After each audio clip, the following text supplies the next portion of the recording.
네, 안녕하세요. 여러분들 반갑습니다. 금융과 에너지 업종을 누구보다 쉽게 알려주는 데이업 멘토 권혁철입니다. 오늘 상상인이라는 기업 리뷰 해보도록 할 텐데요.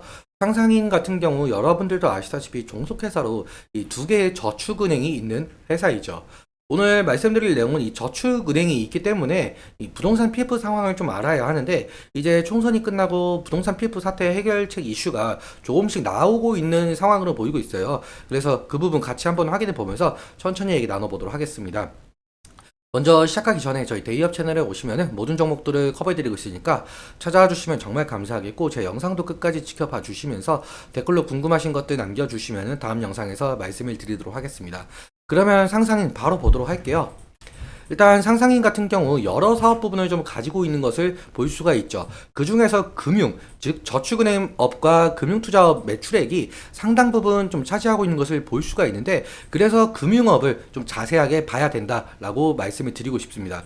그리고 주주 여러분들도 아시다시피 상상인 같은 경우는 이 상상인 저축은행과 상상인 플러스 저축은행, 이 두 가지 저축은행을 가지고 있는 회사이죠. 그런데 이 상상인 같은 경우 23년도에 적자 전환했던 것을 좀 여러분들도 보셨을 거라고 생각을 하는데, 사실 적자 전환 그 이유에 대해서 좀 먼저 파악을 해봐야 될 것 같아요. 이 상상인 공시를 보자면 2023년에 적자 전환을 한 내용을 볼 수가 있어요. 영업이익과 지금 당기순이익 부분에 대해서 2022년 대비 거의 2배에 다다를 정도로 적자가 나온 상황인데요. 이게 금리 인상과 부동산 PF 시장 악화로 인한 수익 감소로 확인이 되었다라는 발표를 한 바가 있었어요. 이는 이 표만 봐도 알 수가 있는데요. 이 상상인 자회사 중 이 저축은행, 이 두 개 가지고 있는 것을 알 수가 있는데, 이 상상인 저축 플러스와 그리고 상상인 저축은행은 2023년 1분기 기준으로 이 두 개의 저축은행이 연체액을 좀 합하면은 270억에 680억, 거의 900억에 달하는 만큼 상당한 연체액을 좀 발생한 것을 볼 수가 있죠. 이러한 부동산 PF 대출 연체액으로 인해서 이 상상의 저축은행과 플러스 저축은행 3분기 실적은 마이너스 성장률을 기록하면서 모회사인 상상인의 영업 실적에도 영향이 간 것으로 보이고 있습니다. 그렇다면 이 부동산 PF 연체가 왜 생겨났는지 이 근본적인 원인을 좀 파악을 해봐야 될 것 같은데요. 먼저 파악하기 위해서는 부동산이 어떻게 개발되는지 좀 살펴봐야 합니다. 먼저 시행사 같은 경우는 지주에게 땅을 사게 됩니다. 이 땅을 사게 될 때 땅값이 상당히 비싼 금액이기 때문에 회사 입장에서는 이 금액이 좀 부담될 가능성이 높거든요. 그래서 이때 대출을 받아서 땅을 사게 됩니다. 그것을 브리지론이라고 하고 있는데, 여기서 이 토지 소유권이 아직 넘어오지 않는 상태이고 인허가가 나올지 좀 불확실해서 1금융권은 좀 참여를 안 하고 2금융권이 참여를 하게 됩니다. 그래서 제2금융권이 참여를 하기 때문에 금리가 상당히 비싼데요. 이 대출을 브리지론이라고 말을 하고 있고요. 그 이후에 토지 매입이 끝난 이후에 이 인허가가 받으면은 공사가 시작되겠죠.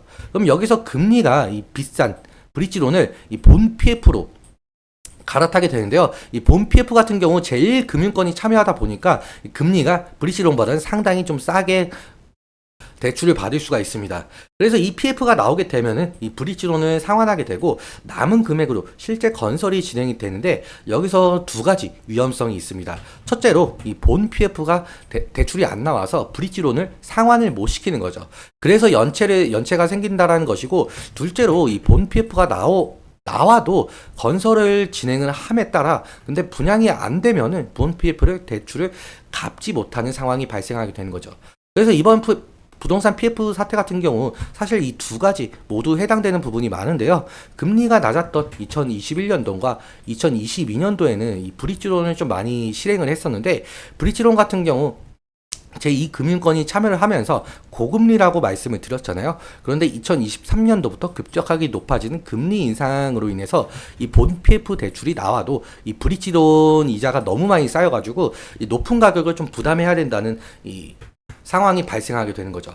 그리고 이 높은 부동산 가격으로 넘쳐나는 미분양으로 인해서 본 PF 대출까지 갚지 못하는 상황이 이어졌던 거죠. 이런 상황으로 인해서 이 부동산 경기가 상당히 위축되면서 상상인이 가지고 있는 두 개의 자회사, 이 저축은행들의 영업이익이 낮게 나오게 된 것인데요. 사실 부동산이라는 것은 정부의 정책과 상당히 밀접하게 연계가 되어 있고 이 전방 산업이기 때문에 많은 산업 분야와도 연계가 되어 있는 상황이죠. 예를 들자면 뭐 철강이라든지 아니면 뭐 시멘트, 뭐 샤시라든지 아무튼 이런 상황이기 때문에 정부 입장에서는 이 부동산이 무너지지 않게 정책을 내야 하는 상황입니다. 그런데 이 부동산 PF 해결을 하기 위해서 이제 슬슬 이슈가 나오고 있는 것으로 보이고 있는데요. 부동산 PF, 이 돈을 넣는 은행과 보험사에게 당근을 준다라고 하는데요. 이 부동산 PF 정상화 방안을 위해서 이 같은 정책을 좀 내세운 것으로 보이고 있습니다. 현재 유력한 방안은 이 신디케이트론, 이 신디케이트론은 공동대출이라는 뜻이거든요. 아무튼 공동대출과 같은 공동융자 방식과 이 PF, 펀드 공동 조성이에요. 다수 금융사가 참여하면서 개별 금융사의 좀 부담을 낮추겠다라는 전략 같습니다. 아무튼 이 세제 혜택까지 거론이 되면서 금융사들이 PF 사업장을 인수하면서 발생하는 취득세까지 감면하는 방안까지 고려 중이라고 하는데요. 이런 정책을 좀 내세우면서 부동산 PF를 좀 안정시키려고 하는 것 같습니다.